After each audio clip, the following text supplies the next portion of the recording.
about joining us. I know he probably already told, your unions have already told you that the African American employees within the city of San Francisco have been in this fight, and it's been going on with me for 3 years, trying to get them to hire black people, making sure that when black people get hired, they get treated fairly. They don't get, what's happening is they're being disciplined more than everybody else. A lot of them get hired. A lot of managers, what they're doing, the tactic they're using is they hire a couple of black people, but then they don't pass probation. Or a year later, you hear they're getting terminated. So that's what we have to stop. All these just racist people that are working in our system, and we know it, and I work at a hospital, and that they covers the gamut who these people are. They're doctors, they're administrators, all these people, we need to get them out of our system. So that's why we're out here to talk to Micki Callahan. We've asked for data. They gave us this little, all I can say is bullshit data, which doesn't say anything, which is not really what we asked for. And we're here to tell her that that's not enough. We can't do it. So for you guys from Local 10 and 29 for being out here supporting us, it means really a lot. Really, because even among our own union, we've been fighting this battle, getting people to come out and support us. So this means everything to us that you're here. And we thank you very much. And we want to make this eventually about employees who are black, who work in San Francisco, whether they're public or private sector, whoever it is. Nobody should have to tolerate this in the workplace. And so that's the ultimate goal, to build to that. But right now, I'm at public health, so public health is kind of the focus right now, but we need to expand this, and that's the other thing we want to tell her. This is not just about public health. This is happening everywhere, in every department, and so you need to address it in every department, not just public health, because I'm there pushing, right? It has to apply to everything. So that's why we're here. So there's going to be on the 18th a hearing where we want people, if somebody can come out and do public comment, it'll be at 2 o'clock at City Hall. That would be great. The full-blown hearing on this is going to be September the 5th. And that's the one we really need people to turn out for. So thank you for coming. You want to say anything? Human resources. This is human resources right here. Hi. Right behind us. Here are two of our human resources people that I know very well. And I will even say about human resources, this is not about everybody that works in human resources. We have some good people that work in our human resources, but we also got some very bad ones. And we're talking about the bad ones. Them the ones we got to get out. So I want to, the Trumpsters. Them the ones we got to get out of our system. No. All right. Those mentality type people are the ones we got to get out of our system. So hopefully our good people in HR will help us to get that done.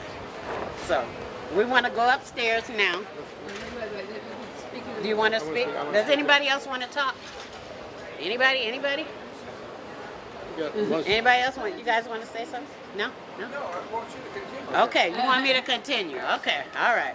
So I'm talked out. Cheryl is not here. Yeah, so there's incidents where there's a woman named Cheryl Thornton. That's about one of the responders here from DPH. Cheryl Thornton worked 28 years at Potrero Hill Health Center, where she was an advocate for the community. She came from the community. She worked with the community, and they have snatched her out of that clinic for no good reason. They told her, there's nothing wrong with your performance. There's no reason for it to do it other than they have these white doctors there that just got there and, coming from Nebraska and places like that, and they want her out. That's the only reason they removed her, and that's unacceptable, and we're fighting it, and there's gonna go to arbitration and all of that, but that's what sparked me on this. That's when I knew, this is enough. We can't sit back here anymore. I've been there 38 years. I've been putting up with it for 38 of it.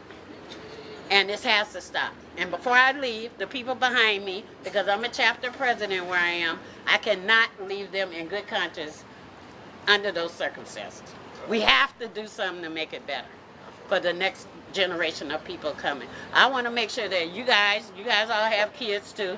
Your kids need to come and work for the city. And when they come to work for the city, they need to be treated fairly. And they need to have the same chances as everybody else.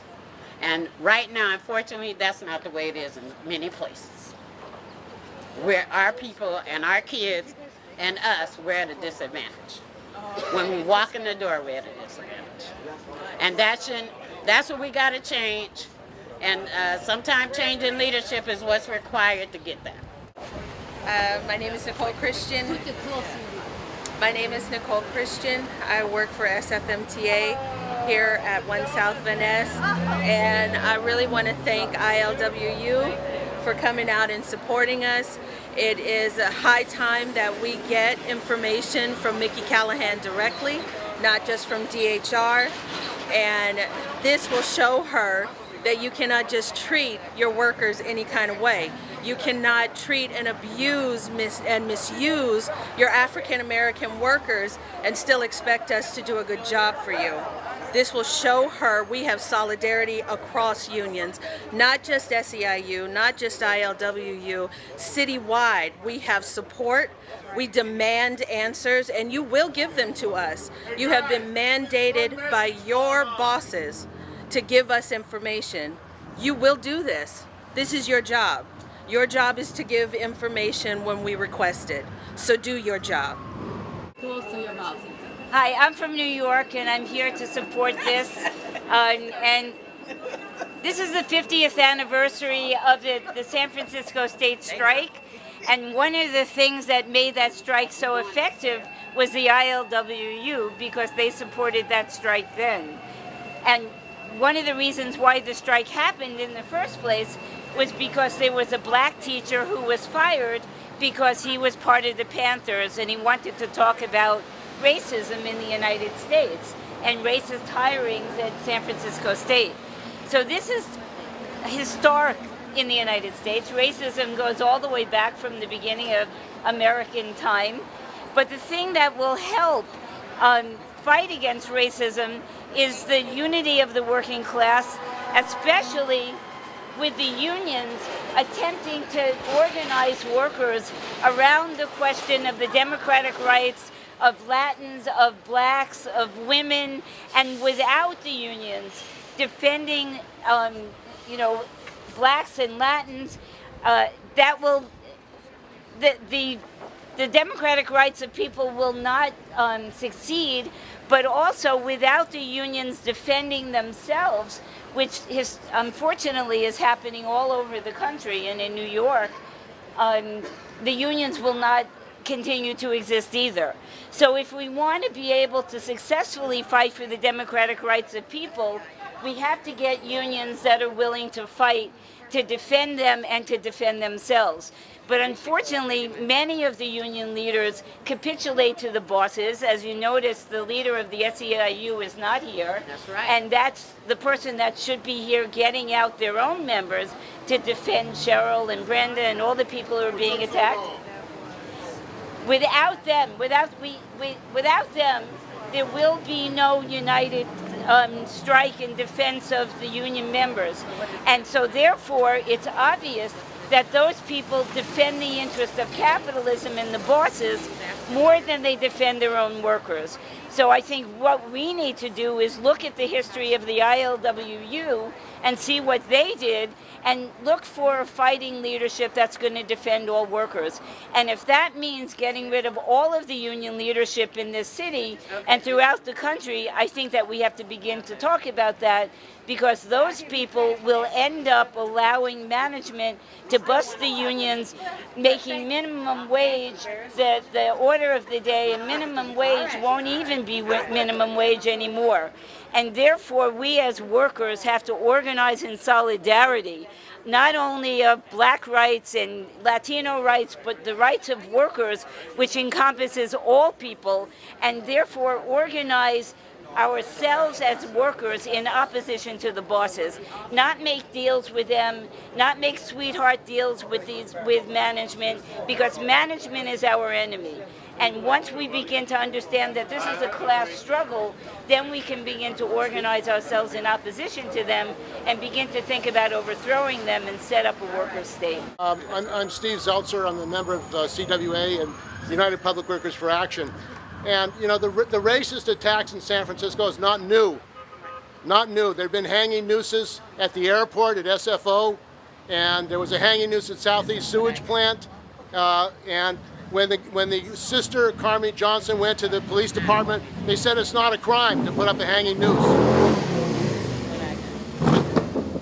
It's not a crime to put up a hanging noose here in a city property. Well, I bet if it's a swastika, they'll damn well make that a crime. But because it was a hanging noose, no crime. But the other attack on the transit workers, the guy Gavin Newsom, the transit workers voted down a concession contract 3 times. The transit workers voted down a contract 3 times. Gavin Newsom did not like that. He wanted concessions. And as a result of that, they started attacking transit workers, African Americans on the cable cars, harassing, bullying them, firing them. The Human Resources Department was involved in that and terrorizing the African American workforce. And as Sister said, Brenda Barros, we asked for information on the racist statistics, the statistics of how many blacks are in classifications. They wouldn't provide that. So the Human Resource Director, Micki Callahan, can't provide basic statistics about discrimination, about racism, firing and hiring by classification. What does that mean? These are public statistics. We're not asking for the names of people. We're asking for what are the statistics. How many African Americans, how many whites, and how are you mistreating African American workers? Basically, the city and county of San Francisco is ethnically cleansing. They're trying to purge out African American workers. That's what's going on, and Latino workers, not just African American workers. And this is going on in industries like the hotel industry in San Francisco. The big hotels refuse to hire African American young people. Why? You know, that's an issue. Why do they refuse to hire? These jobs are needed by African American youth. They're refusing to hire them. So this is a system problem, but I think the fact that the union has taken up, the San Francisco Labor Council passed a resolution calling for the return of Cheryl Thornton, who was removed from her job, and a stopping of the systemic racism. We've got to, and they also called on all the candidates, the political candidates for mayor and supervisor, to take a stand against systemic racism in San Francisco. And we're going to continue that fight, because you can't come up here and say you represent the people without saying you're going to fight racism in the city and county of San Francisco. That's what we're talking about. Enough is enough. We have to demand justice and equality. Young people, African American, Latino, everybody has to have equal rights, and we have to end this workplace bullying. There's terrorism against workers that's going on in the job. Many workers go out on disability because they're being harassed on the job. And that's part of what's going on, not just here, but in America. People are being bullied, harassed. Acts of terrorism and racism are growing wildly. A Latino man, 91 years old, was attacked by a racist with bricks, beaten up, nearly killed. This is what's going on in the US of A. And the only way it's going to stop is when we get together, we organize all working people, and we stop it. We have to stop it. It could be you and I, it could be your brother, your sister, your family member. This is something that's happening today, and it's sickening. It has to stop. So I think that we have to go upstairs to the Department of Human Resources and let them know. We're going to.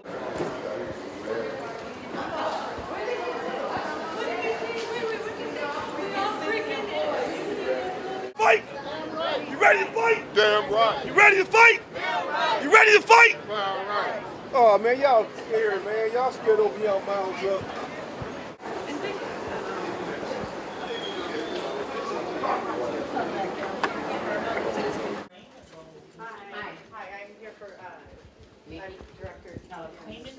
Oh, I'm Jeannie Buick.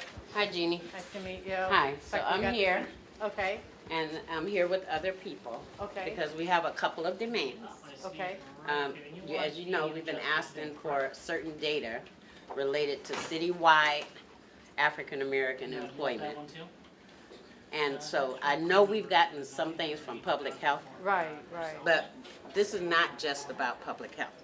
We need it for everyone. Okay, So this is not just about public health. it. So we Citywide. keep seeing it driven toward public health. This is not just about public health. Okay. This is about everyone. Got it. And so we need those numbers on everyone. Okay, The great. other thing is that we're here to demand that Cheryl Thornton be put back to work, either at Potrero Hill Health Center where she belongs, where she was, what we believe, illegally removed from, or given the job of her choice. Okay, I will look into that too. So I understand both your demands. And just to let you know, we're talking about union people, and the ILWU will be here every day to back those people up, the longshoremen, just to let you know. More importantly, more importantly, ma'am, I'm Melvin McKay, I'm the president of ILWU. Listen, a person's not to be discharged without a grievance process. And one of the things you guys are doing is railroading people. And I don't stand for it. Nor do I think that it should happen in this day and time. You are all, and we are all, innocent until proven guilty. You don't discharge. We're not garbage. It doesn't work that way. And when we are above the law, we're breaking the law. That's right. Let's come in concert, please. Thank you. Thank you. They were sent to the SEIU's Joint Labor Management Committee 2 or 3 days Why ago. didn't they include classifications? Breakdown of discrimination by classification? It's all there. It's not there. I looked at your letter. Okay, We so, just got it wait, today. she just handed me this, which is, if you want to take a picture of it, it is broken down by race. Now, I just got this. I haven't had a chance to analyze it yet, but I will analyze it and see if it's what we really wanted, but I know it doesn't include all the departments. That's what's missing. All right. Because we need to know in public health what's happening. We need to know at HSA what's happening. We need to know at MTA what's happening. TSA. MTA. Brenda, and thank you everybody for coming and talking to us. And This is Carol. I'm Carol. I'm the Employee Relations Director for the City and County of San Francisco. The SEIU has a Joint Labor Management Committee with the city. It meets regularly. Those statistics were requested by the Joint Labor Management Committee. They have been provided to the committee. You're meeting next week.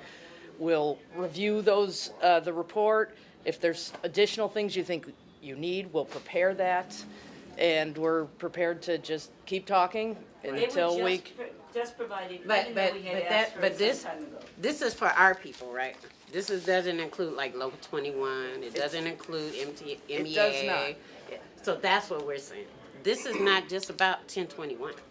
This is about everybody. So we want the statistics on everyone. I have a question. Yes, sir. My name is Ed Henderson. I'm business agent of Local 10. Yes, sir. Is there a policy for workers for the city that assaults another worker? Is there any policies that worker that created an assault against another worker or against a union steward, that they're left or retained on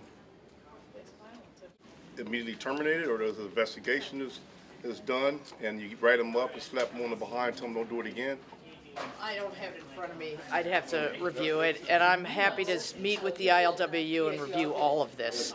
But you really have to call me and set it up so I can prepare properly and let me know what it is you guys want to talk about. I'm happy to do it. That you allow that practice to occur and Are nothing's you been done. aware of Jesse's case, Carol? You are?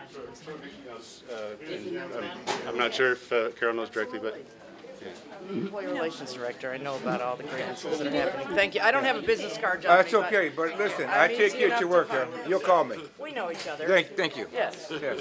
All right. Well, thank you, everybody. Thank you, everybody, for coming. I'm not going to be commenting on individual grievance and discipline issues. Thank you, sir. Okay. All right. After 28 years. Thank you for coming. Center. Thank you It's for like coming. A rubber room.